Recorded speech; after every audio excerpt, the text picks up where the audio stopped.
ನಮಸ್ಕಾರ ಸ್ನೇಹಿತರೆ, ಹೃದಯ್ ಕನ್ನಡ ವ್ಲಾಗ್ಸ್ಗೆ ಸ್ವಾಗತ. ನಾನು ಇವತ್ತಿನ ಈ ವಿಡಿಯೋದಲ್ಲಿ ಯೋಗಿನಿ ಏಕಾದಶಿಯ ನಿಯಮದ ಬಗ್ಗೆ ತಿಳಿಸ್ಕೊಡ್ತಾ ಇದ್ದೀನಿ.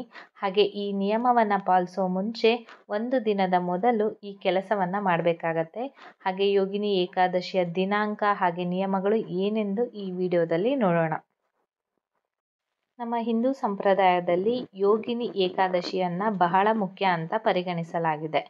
ಈ ದಿನದ ಬಗ್ಗೆ ಧರ್ಮ ಗ್ರಂಥಗಳಲ್ಲಿ ಕೆಲವು ನಿಯಮಗಳು ಹಾಗೆ ಕಾರ್ಯಗಳನ್ನು ಉಲ್ಲೇಖಿಸಲಾಗಿದೆ. ಅದನ್ನು ಒಂದು ದಿನ ಮುಂಚಿತವಾಗಿ ನಾವು ಮಾಡಬೇಕಾಗತ್ತೆ. ಹಾಗಾದರೆ ಆ ನಿಯಮವು ಯಾವ್ಯಾವುದು ಅಂತ ಅಂದರೆ, ಏಕಾದಶಿಯ ಉಪವಾಸವನ್ನು ಹಿಂದೂ ಧರ್ಮದಲ್ಲಿ ಬಹಳ ವಿಶೇಷ ಹಾಗೆ ಪ್ರಮುಖ ಅಂತ ಪರಿಗಣಿಸಲಾಗಿದೆ. ಇದನ್ನು ಭಗವಾನ್ ವಿಷ್ಣು ಮತ್ತು ತಾಯಿ ಲಕ್ಷ್ಮೀ ದೇವಿಗೆ ಸಮರ್ಪಿಸಲಾಗಿದೆ. ಈ ಒಂದು ಉಪವಾಸವನ್ನು ಆಚರಿಸೋದ್ರಿಂದ ವ್ಯಕ್ತಿಯ ಎಲ್ಲ ತೊಂದರೆಗಳು, ರೋಗಗಳು, ದೋಷಗಳು ಹಾಗೆ ಪಾಪಕರ್ಮಗಳು ನಾಶ ಆಗ್ತವೆ ಅಂತ ನಂಬಿಕೆ ಇದೆ. ಅದಲ್ಲದೆ ಎಲ್ಲ ಇಷ್ಟಾರ್ಥಗಳು ಶೀಘ್ರದಲ್ಲೇ ಈಡೇರುತ್ತವೆ ಅನ್ನುವ ನಂಬಿಕೆ ಸಹ ಇದೆ. ಆದಾಗ್ಯೂ ಈ ಉಪವಾಸದ ಬಗ್ಗೆ ಕೆಲವು ನಿಯಮಗಳನ್ನು ಸಹ ಉಲ್ಲೇಖ ಮಾಡಲಾಗಿದೆ. ಇದನ್ನು ಅನುಸರಿಸಲು ಬಹಳ ಮುಖ್ಯವಾಗಿದೆ. ಈ ಪಟ್ಟಿಯಲ್ಲಿ ಯೋಗಿನಿ ಏಕಾದಶಿಯ ಹೆಸರು ಸೇರಿದೆ. ಆದ್ದರಿಂದ ಅದು ಯಾವಾಗ ಮತ್ತು ಅದರ ನಿಯಮಗಳು ಯಾವ್ಯಾವುದು ಅಂತ ನಾವೀಗ ವಿಡಿಯೋದಲ್ಲಿ ನೋಡೋಣ. ನಾನಾಗಲೇ ಈ ಹಿಂದಿನ ವಿಡಿಯೋದಲ್ಲಿ ಯೋಗಿನಿ ಏಕಾದಶಿ ಉಪವಾಸವನ್ನು ಪ್ರತಿ ವರ್ಷ ಆಷಾಢ ಮಾಸದ ಕೃಷ್ಣ ಪಕ್ಷದ ಏಕಾದಶಿಯಂದು ಆಚರಿಸುತ್ತೇವೆ ಅಂತ ತಿಳಿಸ್ಕೊಟ್ಟಿದ್ದೀನಿ. ಈ ವರ್ಷ ಅಂದರೆ ಈ ದಿನಾಂಕವು ಸೋಮವಾರ ಜುಲೈ 1ನೇ ತಾರೀಕು 2024ರಂದು ಬೆಳಗ್ಗೆ 10:27ರಿಂದ ಪ್ರಾರಂಭ ಆಗುತ್ತೆ. ಹಾಗೆಯೇ ಮಂಗಳವಾರ ಜುಲೈ 2, 2024ರಂದು ಬೆಳಗ್ಗೆ 8:41ಕ್ಕೆ ಕೊನೆಗೊಳ್ಳುತ್ತೆ. ಇಂತಹ ಪರಿಸ್ಥಿತಿಯಲ್ಲಿ ಯಾವಾಗ ಮಾಡಬೇಕು ಅನ್ನೋದು ಗೊಂದಲ ನಿಮ್ಮೆಲ್ಲರಿಗೂ ಇದ್ದೇ ಇರುತ್ತೆ.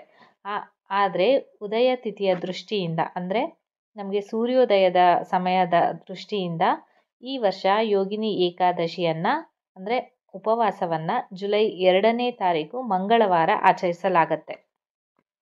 ಹಾಗೆಯೇ ನಿಮಗೆಲ್ರಿಗೂ ಹಿಂದೆ ವಿಡಿಯೋದಲ್ಲಿ ಹೇಳಿರೋ ಹಾಗೆ 84,000 ಬ್ರಾಹ್ಮಣರಿಗೆ ಅನ್ನ ನೀಡಿದ ಪ್ರತಿಫಲವನ್ನು ಈ ಒಂದು ಉಪವಾಸ ಮಾಡಿದರೆ ನಮಗೆ ಲಭಿಸುತ್ತೆ ಅನ್ನುವ ನಂಬಿಕೆ ಇದೆ. ಇಷ್ಟೊಂದು ಶಕ್ತಿಯನ್ನು ಹೊಂದಿರುವಂತಹ ಈ ಉಪವಾಸವನ್ನು ಆಚರಣೆ ಮಾಡೋ ಮೊದಲು ನಾವು ಒಂದು ದಿನ ಮುಂಚಿತವಾಗಿ ಕೆಲವು ಕೆಲಸವನ್ನು ಮಾಡಬೇಕು. ಅಂದರೆ ಕೆಲವು ನಿಯಮಗಳನ್ನು ಪಾಲಿಸಬೇಕಾಗತ್ತೆ. ಧಾರ್ಮಿಕ ನಂಬಿಕೆಯ ಪ್ರಕಾರ ಏಕಾದಶಿಯ ಒಂದು ದಿನ ಮೊದಲು ಸಾತ್ವಿಕ ಆಹಾರವನ್ನು ನಾವು ಸೇವನೆ ಮಾಡಬೇಕಾಗತ್ತೆ. ಹಾಗೆ ಅದರ ಹಿಂದಿನ ದಿನ ಉಗುರು, ಗಡ್ಡ ಹಾಗೆ ಕೂದಲನ್ನು ಕತ್ತರಿಸಬೇಕಾಗತ್ತೆ. ಅಂದರೆ ಆ ಉಪವಾಸದ ದಿನ ನೀವು ಉಗುರಾಗಲಿ ಗಡ್ಡ ಆಗಲಿ ಕೂದಲನ್ನು ಕತ್ತರಿಸಬಾರ್ದು ಅನ್ನುವ ನಂಬಿಕೆ. ಇದಲ್ಲದೆ ಏಕಾದಶಿಯ ಒಂದು ದಿನ ಮೊದಲು ತುಳಸಿ ಎಲೆಗಳನ್ನು ಕಿತ್ತಿಡಬೇಕಾಗತ್ತೆ. ಮುಖ್ಯವಾಗಿ ಏಕಾದಶಿಯ ಉಪವಾಸದ ದಿನ ತುಳಸಿ ಗಿಡವನ್ನು ತಪ್ಪಾಗಿಯೂ ನಾವು ಮುಟ್ಟಬಾರ್ದು.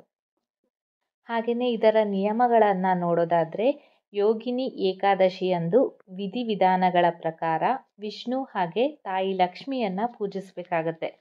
ಒಬ್ಬ ವ್ಯಕ್ತಿಯು ಈ ದಿನ ಉಪವಾಸವನ್ನು ಮಾಡದಿದ್ದರೆ ಅವನು ತಪ್ಪಾಗಿಯೂ ಅನ್ನವನ್ನು ತಿನ್ನಬಾರ್ದು. ಒಂದು ವೇಳೆ ನೀವೇನಾದರೂ ಏಕಾದಶಿಯಂದು ಉಪವಾಸವನ್ನು ಮಾಡಬೇಕು ಅಂತ ಅಂದ್ಕೊಂಡಿದ್ರೆ ಈ ದಿನ ರಾತ್ರಿ ಜಾಗರಣೆಯನ್ನು ಸಹ ಮಾಡಬೇಕಾಗತ್ತೆ. ಇದು ಲಕ್ಷ್ಮೀನಾರಾಯಣನನ್ನು ಮೆಚ್ಚಿಸುತ್ತದೆ. ಹಾಗೆ ಮನೆಯಲ್ಲಿ ಸಂತೋಷ ಮತ್ತು ಸಮೃದ್ಧಿ ಹೆಚ್ಚಾಗುತ್ತದೆ. ಏಕಾದಶಿ ಉಪವಾಸದಲ್ಲಿ ಪಾರಣಕ್ಕೆ ವಿಶೇಷವಾದ ಮಹತ್ವವಿದೆ. ಇಂತಹ ಪರಿಸ್ಥಿತಿಯಲ್ಲಿ ಏಕಾದಶಿಯ ಮರುದಿನ ಅಂದರೆ ದ್ವಾದಶಿ ತಿಥಿಯಂದು ಪ್ರಾತಃ ಕಾಲ ಸ್ನಾನ ಮಾಡಿ ಸೂರ್ಯ ದೇವರಿಗೆ ಜಲವನ್ನು ಅರ್ಪಿಸಿ ಪಾರಣ ಮಾಡಬೇಕಾಗತ್ತೆ. ಹಾಗೆಯೇ ಏಕಾದಶಿ ಉಪವಾಸದ ನಂತರ ತುಳಸಿ ಎಲೆಗಳನ್ನು ಪ್ರಸಾದವಾಗಿ ಸ್ವೀಕರಿಸಿ ಏಕಾದಶಿ ಉಪವಾಸವನ್ನು ಮುರಿಬೇಕಾಗತ್ತೆ. ಸೊ ನೋಡಿದ್ರಲ್ಲ ಫ್ರೆಂಡ್ಸ್, ಈ ವಿಡಿಯೋದಲ್ಲಿ ನಾವು ಯೋಗಿನಿ ಏಕಾದಶಿ ನಿಯಮದ ಬಗ್ಗೆ ತಿಳ್ಕೊಂಡಿದ್ದೀವಿ. ಹಾಗೆ ಈ ಒಂದು ದಿನದ ಮುಂಚೆ ಯಾವ ಯಾವ ಕೆಲಸವನ್ನು ನಾವು ಮಾಡಬೇಕು, ಹೇಗೆ ಪೂಜೆಯನ್ನು ಮಾಡಬೇಕು, ಅದರ ನಿಯಮಗಳು ಏನೇನು ಅನ್ನೋದನ್ನು ಕಂಪ್ಲೀಟಾಗಿ ತಿಳ್ಕೊಂಡಿದ್ದೀರಾ. ಈ ವಿಡಿಯೋದಲ್ಲಿನ ಮಾಹಿತಿ ನಿಮ್ಮೆಲ್ರಿಗೂ ಇಷ್ಟ ಆಯಿತು ಅಂತ ಭಾವಿಸಿದ್ದೀನಿ. ಇಷ್ಟ ಆದಲ್ಲಿ ನಮ್ಮ ಒಂದು ವಿಡಿಯೋಗೆ ಲೈಕ್ ಕೊಟ್ಟು ಹಾಗೆ ನಿಮ್ಮ ಅನಿಸಿಕೆ ಅಭಿಪ್ರಾಯಗಳನ್ನು ಕಮೆಂಟ್ ಬಾಕ್ಸ್ ಮೂಲಕ ತಿಳಿಸ್ಕೊಡಿ.